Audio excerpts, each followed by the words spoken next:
Assalamualaikum warahmatullahi wabarakatuh. Kembali lagi di channel Batas Radikal, bahas tuntas, ramah, terdidik, dan berakal. Pada video kali ini, saya akan menunjukkan satu video yang sedang viral di Twitter. Diupload oleh satu akun namanya Riyakinu. Jadi video ini terlihat ada seorang emak-emak yang memiliki motif dia minta sumbangan atau minta infak, tapi dia membawa misi agar penegakan khilafah itu harus segera ditegakkan. Seolah-olah dia ini datang mengatasnamakan infak. Jadi dia membuat suatu proposal unik. Proposalnya ini ditulis oleh tangan, semuanya full, dan isinya itu tentang dalil-dalil penegakan khilafah, yang mana dalil-dalil itu kita perhatikan itu sudah dimansuh semuanya, sudah dimansuh, sudah dihapus. Kita lihat videonya. Ya, targetnya kalau edukasi syiar ini kepada umat manusia ya Pak, ya entah dia muslim maupun non muslim begitu. Kan targetnya semua, entah dia pejabat, entah dia masyarakat, pokoknya syiar Islam itu kan diwajibkan Allah untuk tersampaikan kepada manusia, kan begitu. Cuma secara realnya ya tentu semampu saya ya Pak, ya intinya begitu sih. Dibuka Bu, itu proposalnya Bu, coba. Hah? Proposalnya kayak gimana? Oh ini.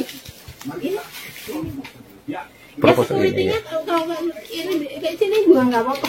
Iya? Jadi menurut Ibu, kita harus kembali ke kerajaan atau gimana? Bukan kerajaan. Ke khilafah Ya, kayaknya. kembali kepada sistem syariat ya, Pak. Kembali ke khilafah. Dari pemerintahan kerajaan, pokoknya konstitusi ini harus dikembalikan dengan hukum Allah, karena syariat Islam itu bicaranya bukan hanya sholat tapi Ya bentuknya seperti apa kalau boleh tahu? Saya buka dalam Bu ya. Oh boleh. Ya bentuknya pokoknya tegaknya sistem syariat Islam ya Pak. Ya dulu kan kayak pemerintahan Islam di Asia Tenggara itu kan dulu pusatnya di Turki untuk internasionalnya ya. Makanya kekhalifahan itu ya memang itu sudah terpusat pemerintahan. Dulu. Ya. Kalau sekarang kan Turki enggak. Ya enggak, sekarang sekuler Pak. Sekarang kan Ya. demokrasi. Intinya ini Yahudi iya. Nasrani, peradaban Yahudi Nasrani saat ini seperti itu. Jadi kita seluruh dunia ini dalam kendali sistem Yahudi Nasrani melalui sistem demokrasi itu. Jadi ya wajar kalau ya sekali, artinya kalau Berarti kondisi Ibu nggak setuju sama sistem demokrasi? Enggak setuju dia. tidak setuju. Ya, di video itu kita lihat ada emak-emak yang mempromosikan khilafah dengan tegas bahwa saya mengatakan ini adalah emak-emak HTI yang saya yakin sudah lama digembleng lah oleh kelompok HTI yang selalu mempromosikan khilafah. Dengan tegas dia mengatakan bahwa yang namanya demokrasi itu adalah produk orang-orang Yahudi, orang-orang kafir.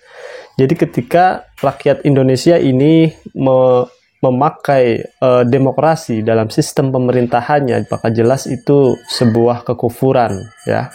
Dan si emak-emak ini dengan pedenya dia datang ke suatu rumah, ini infonya di Tangerang Selatan, tapi belum persis di daerah mana atau di kecamatan mana. Dia dengan pede meminta infak tapi membawa misi kopar kapir terhadap pemerintah dan ingin menegakkan sistem khilafah. Dia berkaca kepada Turki Utsmani pada zaman dahulu. Kita lihat di video yang kedua ya. Orang kafir, bagaimana mengelola ekonomi negara itu syariat Islam, bukan syariat kita, bukan hanya sebatas sholat haji.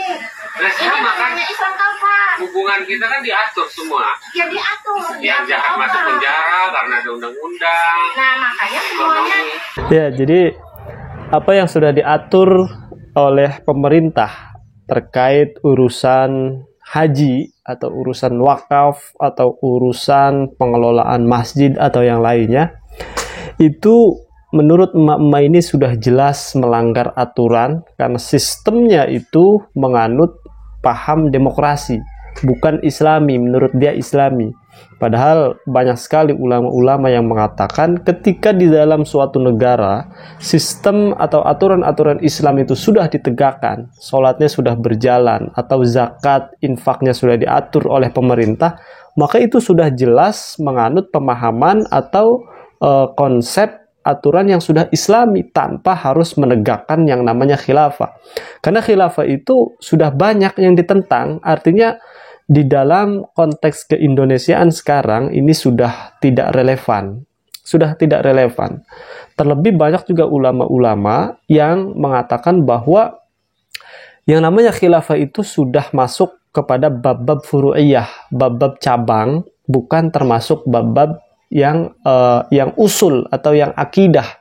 Itu tidak termasuk. Ini kita lihat di video yang ketiga. Kan Bu, Ya, itu. ya. Kalau Ibu membawa instansi mana yang terkait di sini, Saya pribadi. mana tanda tangan. Saya pribadi. Kalau pribadi Ibu bilang aja Bu, nggak usah bawa-bawa nama Islam. Saya ini pribadi, saya minta-minta, saya ngemis, selesai urusannya. Saya pribadi. Kan gitu, nggak usah bawa-bawa, apa namanya agama, kan gitu. Nggak harus kita nggak perlu dalil dan apa namanya hujah-hujah yang seperti itu Bu ya. Islam tidak mengajarkan ngemis kok. Astagfirullah. Iya, tidak mengajarkan ngemis. Kayak gini ngemis Bu, meskipun fardu ain. Itu hak Bapak menilai begitu. Silakan Bapak mau tinggal apa. Tapi tetap saya memakai apa yang hujah Allah yang Allah perintah infak sedekah diantar untuk membeli. Enggak, ini saya viralkan Bu ya. Ya, begitulah cuplikan dari video yang viral. Emak-emak ini sudah nekat. Dia mengatakan bahwa ini adalah sudah menjadi visi kemanusiaan sekaligus visi keagamaan. Dia meminta sumbangan mengatasnamakan dirinya, tapi dengan menggembar-gemborkan bahwa pemerintah itu adalah kafir karena menganut paham demokrasi. Untungnya kita lihat si tuan rumah yang didatangin itu nampaknya dia memiliki pemahaman keagamaan yang baik, sehingga dia tidak terpengaruh dengan omongan-omongan daripada si emak-emak itu. Ini sangat miris ya tentu jika ini memang terbukti bahwa si emak-emak yang bercadar ini sudah datang ke rumah-rumah, masuk ke komplek atau masuk ke perumahan dengan membawa misi khilafah agar ditegakkan. Ini kita harus hati-hati, khawatirnya ada sepasang keluarga yang memiliki pemahaman agama sangat minimal, akhirnya terbawa atau tercuci otaknya sama si emak-emak ini. Saya ingin menegaskan bahwa yang namanya khilafah itu sangat tidak relevan untuk ditegakkan di Indonesia. Itu hal-hal yang sifatnya furu'iyah, cabang, bukan termasuk akidah. Saya ingin mengutip satu pendapat ulama tentang bagaimana khilafah ini bukan termasuk hal yang harus ditegakkan. Ini ada beberapa kutipan dari ulama. Yang pertama, qala Ibnu Khaldun wa syubhatu syiah al-imamiyah innama hiya kaunul imamati min arkaniddin. Jadi syubhatnya orang-orang Syiah ini, Syiah Imamiyah ya, menganggap bahwa al-imamiyah itu termasuk daripada rukun-rukun agama. Walaysa kadzalik wa innama hiya minal masalihil ammah al-mufawwidah ila nadharil khalqi. Jadi bukan seperti itu menurut Ibnu Khaldun. Yang namanya al-imamah itu termasuk kepemimpinan ya, presidensial atau apapun itu bentuknya dari pemerintahan, itu termasuk dari al-masalihil ammah, kemaslahatan untuk semua, untuk bersama, al-mufawwidah ila nadharil khalqi, untuk seluruh makhluk yang tinggal di dalam negara tersebut. Jadi tidak harus bentuknya itu khilafah ataupun presidensial ataupun kerajaan, monarki atau sebagainya. Yang penting sudah membawa kemaslahatan untuk seluruh rakyat yang ada di negara itu sudah cukup tanpa harus gembar-gembor khilafah. Itu menurut Ibnu Khaldun. Wa ma'ahu yattafiqu asy-Syahrastani wal Juwaini wal Iji wal Qurafi wal Jurjani. Dan disepakati pendapat Ibnu Khaldun itu oleh Syekh Asy-Syahrastani dan Imam Al-Juwaini, atau disebut juga dengan Imam Al-Haramain, wal Iji wal Qurafi wal Jurjani. Mereka mengatakan innal imamah laisat min usulid diyanat wal aqaid. Sesungguhnya sistem pemerintahan itu bukan termasuk daripada usul-usul keagamaan. Apalagi itu termasuk akidah, bukan. Bal hiya minal furu'. Akan tetapi itu sebagai cabang-cabang daripada disiplin ilmu. Yang namanya cabang itu terkadang masih diperdebatkan. Dalam fikih lah, masalah-masalah sholat, gerakan tangannya apakah sampai ke telinga atau tidak, itu masih diperdebatkan. Madhab satu mengatakan sampai telinga, madhab yang kedua tidak sampai. Begitupun dengan urusan khilafah atau masalah-masalah terkait dengan doa kunut. Ada yang madhab memakai, ada juga yang tidak memakai.